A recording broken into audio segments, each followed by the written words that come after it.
الحمد لله نحمده ونستعينه ونستغفره ونؤمن به ونتوكل عليه ونعوذ بالله من شرور أنفسنا ومن سيئات أعمالنا من يهده الله فلا مضل له ومن يضلله فلا هادي له ونشهد أن لا إله إلا الله وحده لا شريك له ونشهد أن سيدنا وسندنا وشفيعنا وحبيبنا ومولانا محمد وبارك سلم تسليما كثيرا وقال الله تبارك وتعالى في القرآن المجيد والفرقان الحميد فأعوذ بالله من الشيطان الرجيم بسم الله الرحمن الرحيم إن الله لا يغير ما بقوم حتى يغير ما بأنفسهم وقال الله تبارك وتعالى ولا تهنوا ولا تحزنوا وأنتم الأعلون إن كنتم مؤمنين وقال النبي صلى الله عليه وسلم الراجي والمرتشي كلاهما في النار أو كما قال عليه الصلاة والتسلیم۔ محترم حضرات، بزرگوں اور نوجوانوں، اللہ تبارک و تعالیٰ کا مجھ پر اور آپ پر یہ احسان ہوا کہ اللہ تبارک و تعالیٰ نے ہم تمام کو مسلمان بنایا ہے، اور مسلمان وہ ہے جس کی قدر و قیمت احادیث کے اندر بہت ساری جگہوں پر ملتی ہے۔ اسلام کی فضیلت، مسلمانوں کی حیثیت، ایمان والوں کی حیثیت، اس دنیا کے اندر ان کا کیا مقام اور کیا ان کی قدر و قیمت ہے۔ ایمان والا جب تک کہ اس دنیا کے اندر باقی رہے گا، اللہ تبارک و تعالیٰ یہ کائنات کے نظام کو چلاتے رہے گی۔ ایمان والا دنیا کے اندر باقی رہے گا، اللہ کی عبادت کرتا رہے گا،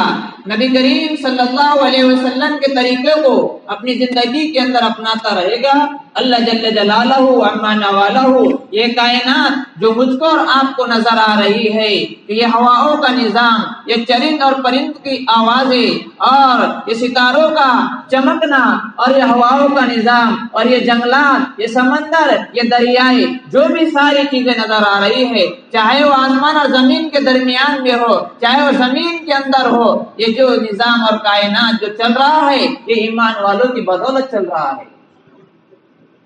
لیکن ایمان والوں نے جو ان کی قدر و قیمت تھی اس کو پہچانا نہیں، بلکہ اس کو ایک طریقے سے کھو دیا ہے۔ جب تک ایمان والے اپنے آپ کو نہ پہچانیں گے، اپنی قدر و قیمت کو نہ جانیں گے محترم سامعین، تو پھر کون کیسے دوسرے ہماری قدر و قیمت کو کیسے پہچانیں گے؟ قرآن کریم کے اندر اللہ تبارک و تعالیٰ نے ارشاد فرمایا ہے کہ ان اللہ لا یغیر ما بقوم حتی یغیروا ما بانفسہم،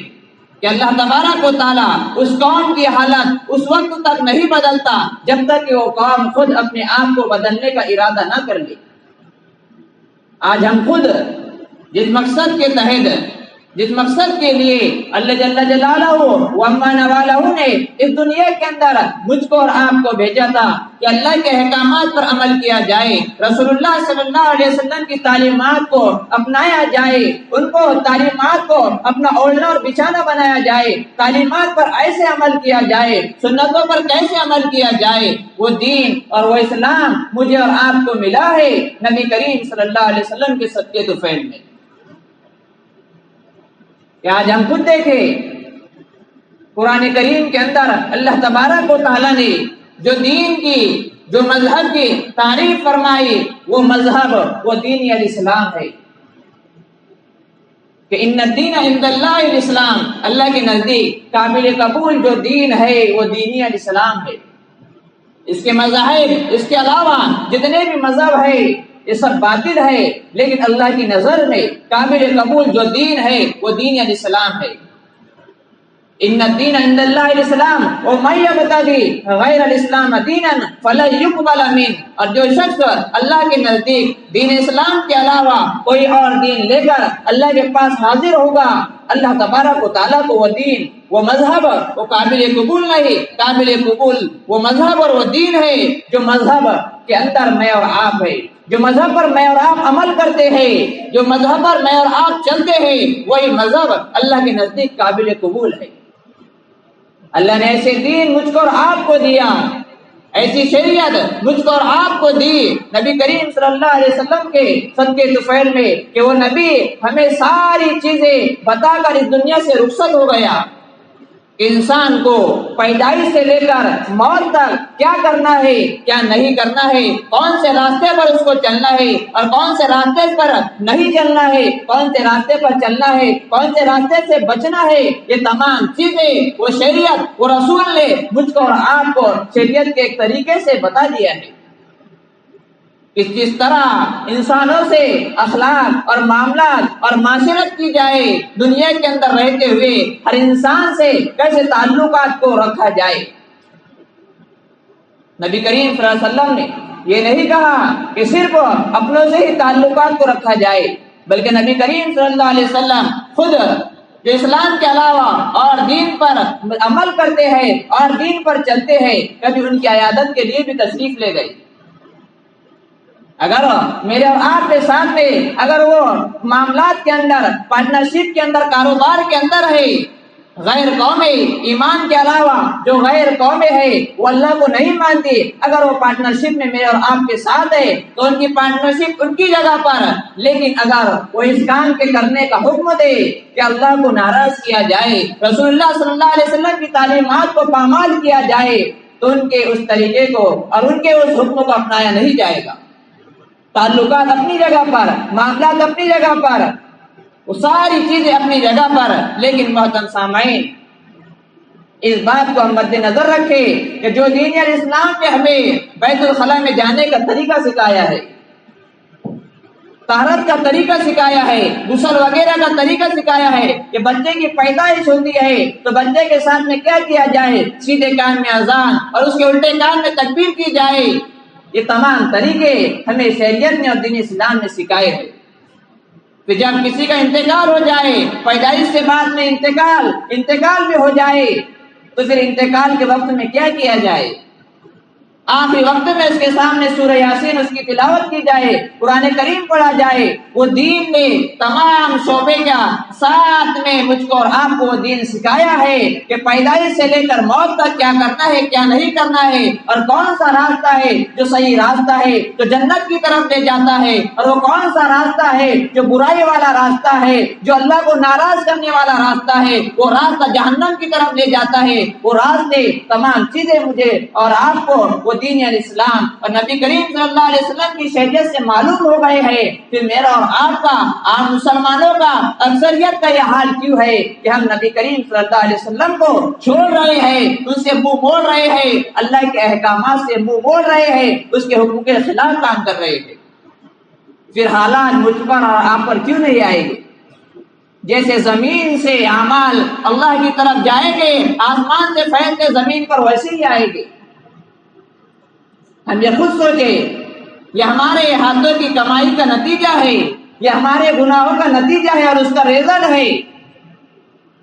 تو میں عرض کر رہا تھا کہ وہ اسلام اور وہ دین نے مجھے طہارت اور بیت الخلاء جانے کا طریقہ سکھایا ہے، تو وہ مذہب، وہ دین کیا مجھے حکومت اور سیاست کے بارے میں رہنمائی نہیں کرے گا؟ وہ دین اور مذہب حکومت اور سیاست کے بارے میں میری اور آپ کی رہنمائی نہیں کرے گا؟ حکومت بھی اور سیاست بھی ایک دین کا شعبہ ہے۔ ہم یہ نہیں سوچے ایک کرسی سے اور ایک ممبر رسول سے یہ بات کیسی کی جا رہی ہے؟ محترم سامعین یاد رکھے، جب میرے اور آپ کے آقا انعامدار تاجدار مدینہ احمد مصطفیٰ محمد مصطفیٰ سرور کونین سرکار دو عالم صلی اللہ علیہ وسلم نے جب مکے سے مدینہ کی طرف ہجرت فرمائی تو مدینے کے اندر بھی وہاں پر حکومت کی بنیاد ڈالی۔ ہمیں غور اور فکر کرنا چاہیے، کتابوں کا مطالعہ کرنا چاہیے، تو ہمیں معلوم ہوگا کہ حکومت اور سیاست کے اندر، یہ دین کے اندر اس کا کتنا اہم رول ہے۔ حکومت والوں نے ایسے ایسے پلاننگ اور ایسے ایسے پروپیگنڈے تیار کر رکھے ہیں کہ محترم سامعین اگر ان کی حکومت آتی ہے تو کبھی ہماری اذانوں پر پابندی، کبھی مسجدوں پر پابندی، اس کے اندر جانے سے روکا جائے گا، کبھی یکساں سوئٹ کوڈ، کبھی ہمارے گاڑی والے ابھی کئی سفر کر رہے ہیں یا ریلوے وغیرہ میں سفر کر رہے ہیں، ٹرین میں سفر کر رہے ہیں تو ان پر ظلم و زیادتی، ماں اور بہنوں کی جو ان کی عزت ہے وہ ان کی عزت صحیح سلامت نہیں۔ کبھی نبی کریم صلی اللہ علیہ وسلم کی شان میں گستاخی کی جا رہی ہے، کئی چیزیں ہماری وہاں پر ہم دے بھی جا رہے ہیں تو ان پر عمل نہیں کیا جا رہا ہے۔ اگر ایک مسلمان انصاف کی بات کرتا ہے، حکومت کو للکارتا ہے، عدالتوں کے بارے میں کہتا ہے، اگر وہ صحیح اور سچی بات اور صاف ستھری بات کہتا ہے تو اس کو جیلوں کے اندر ڈال دیا جاتا ہے۔ نہیں محترم سامعین، یہ ملک ہندوستان جو ہے یہ تو جمہوری ملک ہے، ہر انسان کو کہنے کا حق ہے، صرف ایک طرفہ فیصلہ نہیں کیا جاتا۔ لیکن آج ہم خود دیکھ رہے ہیں کہ حکومت، یاد رکھے کہ جو 20 تاریخ کو الیکشن آنے والا ہے تو ہم ایسے امیدوار کا اس کے اندر انتخاب کرے کہ جو ہمارے مستقبل پر وہ ہماری نگاہیں رکھ سکے، ہماری نگرانی کر سکے۔ ہم صرف اس لیے نہیں کہ ہماری سڑک بن جائے، ہمارے محلے کے اندر گٹو بیٹھ جائے اور ہمارے نالیاں درست ہو جائے، بلکہ اس امیدوار سے ہم یہ بات کریں، یہ بات اس سے کہی جائے کہ اگر میرے اور آپ کے آقا جناب محمد مصطفیٰ صلی اللہ علیہ وسلم کی شان میں اگر گستاخی کی جائے گی تو آپ آواز اٹھائیں گے یا نہیں اٹھائیں گے؟ اگر ہمارے نوجوانوں کو جیل کے اندر ڈالا جائے گا تو آپ اس کے خلاف میں بولیں گے یا نہیں بولیں گے؟ آج میرے اور آپ کے والدین یا پھر جو ہماری ماں اور بہنیں ہیں اگر ان کی عزت پر، ان کی عزت پر آج آ جائے تو ان کی آواز اٹھائیں گے یا نہیں اٹھائیں گے؟ محترم سامعین، مسلمان صرف نالی اور گٹیوں کے لیے ہی ہم بک جا رہے ہیں۔ اگر ہم ان کے پاس میں ہماری یہ چیزیں رہیں گے، ہم ان کے پاس میں میمورینڈم دیں گے تو یہ بات تو کیا، یہ بات تو آسانی میں بائٹ جائے گی، سڑک اور یہ گٹو تو اس کے ساتھ میں ہوتے رہے گی۔ انہیں پتہ ہونا چاہیے کہ مسلمانوں کے نزدیک نہ سڑک، نہ روڈ، نہ گٹوں کی، نہ نالیوں کی قدر و قیمت ہے، ان کے نزدیک نبی کریم صلی اللہ علیہ وسلم کی شان میں اور ان کی شان کے گستاخی کرنے والوں کے خلاف میں آواز اٹھانے کے ساتھ میں ان کے ساتھ میں جو کام کرنا چاہیے، مسلمانوں کی جان جو ہے نبی کریم صلی اللہ علیہ وسلم کی جان اور ان کی شان میں اگر کوئی گستاخی کرتا ہے تو سب سے بڑی چیز مسلمانوں کے نزدیک نبی کریم صلی اللہ علیہ وسلم کی شان ہے۔ یہ چیزیں ہوتے رہے گی تو مسلمانوں محترم سامعین، جو ہمارے سامنے 20 تاریخ کا الیکشن آنے والا ہے تو اس کے اندر ایسے امیدوار کا انتخاب کرے جس کی وجہ سے ہماری شریعت پر کوئی آج نہ آئے۔ ہم خود دیکھیں اور ہمیں اچھی طرح سے معلوم ہے کہ ہمیں کیا کرنا ہے، کیا نہیں کرنا چاہیے۔ مسلمان جوش میں نہ کام کرے بلکہ ہوش میں آ کر کام کرے۔ ہم دیکھتے ہیں کہ ہمارے مسلمان، ہمارے نوجوان یہ ہوش میں آ کر نہیں بلکہ جوش میں آ کر کام کرتے ہیں، لیکن محترم سامعین ہمیں جو کام کرنا ہے وہ ہوش میں دل و دماغ کو حاضر رکھتے ہوئے کام کرنا ہے۔ ہم خود دیکھیں گے کہ اگر یہ جو الیکشن ہوتے ہیں 5 سال تک رہتے ہیں، اگر کسی کی سیٹ نکل جائے تو اس کی 5 سال تک حکومت رہتی ہے۔ ایسا نہ ہو، اللہ نہ کرے کہ اگر کوئی اور آ جائے کہ جس کے خلاف میں بات کہی جا رہی ہے تو پھر ہمیں 5 سال وہی جو ابھی ہم جھیل رہے ہیں وہی جھیلتے رہنا پڑے گا۔ اسی لیے محترم سامعین ہمیں 100% ووٹنگ کرنا ہے۔ ہمیں ہمارے گھروں سے جس کا بھی ووٹ ہے ووٹر لسٹ میں نام نہیں ہے، اس کا نام چیک کیا جائے اور 100% ووٹنگ کرانی ہے۔ ہم خود بھی کریں، ہمارے گھر والوں کو، ہمارے رشتے دار، ہمارے دوست احباب کو بھی اس کے بارے میں تاکید کریں کہ ہم کو ووٹ دینا ہے۔ اور ہمیں ووٹ، محترم سامعین، ووٹ میں بکنا نہیں ہے، نہ نوٹ میں بکنا ہے۔ صرف محترم سامعین، مسلمان 500 اور 1000 روپے میں بک جاتے ہیں۔ اس کے تعلق سے نبی کریم صلی اللہ علیہ وسلم نے حدیث نبی میں فرمایا ہے کہ الراضی والمرتشی کلاہما فی النار، کہ رشوت دینے والا، رشوت لینے والا دونوں کے دونوں جہنمی ہے۔ اور جو انسان جھوٹ کہتا ہے، ادھر پیسے لینے کے باوجود اور کسی اور کو دیتا ہے، تو جھوٹ تو ایک گناہ ہی ہے، لیکن جھوٹی گواہی دینا وہ اس سے بھی بڑا گناہ ہے۔ ہم ہماری قوم کا سودا نہ کریں۔ مجھے اور آپ کو اللہ کے پاس حاضر ہونا ہے، ہمیں ہماری زندگی کے سوالات کے جوابات دینا ہے۔ جب تک کہ میں میرے اور آپ کی میری زندگی کے بارے میں اللہ کو جواب نہیں دوں گا، میرا قدم ذرے برابر زمین سے ہل نہیں سکتا۔ اللہ نے اتنی قیمتی زندگی دیا، جوانی دیا، اس کے بارے میں مجھ کو اور آپ سے سوال ہونا ہے۔ جب تک کہ سوالات کے جواب نہیں دیں گے، محترم سامعین، ذرے برابر بھی زمین سے قدم ہل نہیں سکتا۔ ہمیں مرنا ہے، اللہ کو منہ دکھانا ہے، میدان محشر میں کھڑے ہونا ہے، تمام انبیاء اور رسول وہاں پر موجود ہوگے۔ اگر میں اور آپ قوم کا سودا کر لے، جھوٹی گواہی دے دے، رشوت لے لے یا کسی کو رشوت دے دے، تو میرا اور آپ کا کیا حال ہوگا، نتیجہ ہوگا۔ تو ہم ایسے لوگوں کا بالکل ساتھ نہ دے کہ جو نبی کریم صلی اللہ علیہ وسلم کی شان میں گستاخی کرتا ہے اور گستاخی کرنے والوں کی مدد کرتا ہے، ایسے لوگوں کا بالکل ہم بائیکاٹ کریں گے۔ ایسے لوگ ہیں جو شریعت پر انگلی اٹھائی جاتی ہے پھر وہ خاموش رہتے ہیں، ایسے لوگوں کا ہم کو بالکل ساتھ نہیں دینا ہے۔ لیکن ہمیں ووٹنگ جو کرنا ہے وہ 100% کرنا ہے۔ ہمارے کاروبار کو، ہمارے کام کاج کو آگے پیچھے کر کر ہمیں ایک دوسرے کو بول چال کر ہمیں مکمل طور پر ووٹ کرنا ہے۔ یہ جو الیکشن ہے مہاراشٹر کی، محترم سامعین، یہ فضائیں پورے ملک ہندوستان کے اندر اللہ تبارک و تعالیٰ اپنے حکم سے یہ تمام کی چیزیں چلائے گا اور اس کی ہوائیں پورے ہندوستان کے اندر بکھرے گا۔ یہ مہاراشٹر ملک ہندوستان کا بہت ہی اچھی ریاست ہے۔ اگر اس کے نتائج صحیح طور پر آ گئے تو اس کی ہوا پورے ملک کے اندر چلے گی۔ اسی لیے ہم اچھے دیر ہمیں یہ بات بھی معلوم ہے کہ ابھی ہمارے ساتھ میں کیا ہوا، نبی کی شان میں گستاخی کرنے والوں کا کس نے ساتھ دیا، اس کے بارے میں کس نے انگلیاں اٹھائی اور کس نے اپنے منہ سے کہا، یہ تمام چیزیں ہم دیکھیں۔ محترم سامعین، ہم یہ بالکل نہ سوچے، دل کو کمزور نہ کرے، پشیمان نہ ہو، مصیبت اور پریشانی کے اندر نہ آئے کہ حکومتیں تو ان کی ہے، عدالتیں تو ان کی ہے اور خاکی کپڑے والے تو ان کی ہے، لیکن محترم سامعین، عدالتوں کو چلانے والا ہے اور بڑی عدالت والا تو میرا اور آپ کا خالق اور مالک ہے۔ خاکی چٹی والے اور خاکی کپڑے والوں پہ جو ہے وہ ان کے ہو سکتے ہیں، حکومت والوں کے ہو سکتے ہیں، وہ سیاست والوں کے ہو سکتے ہیں، لیکن محترم سامعین، سیاست والوں کے ہو سکتے ہیں، لیکن وہ خاکی کپڑے والوں کے دلوں پر حکومت کرنے والا وہ میرا اور آپ کا خالق اور مالک ہے۔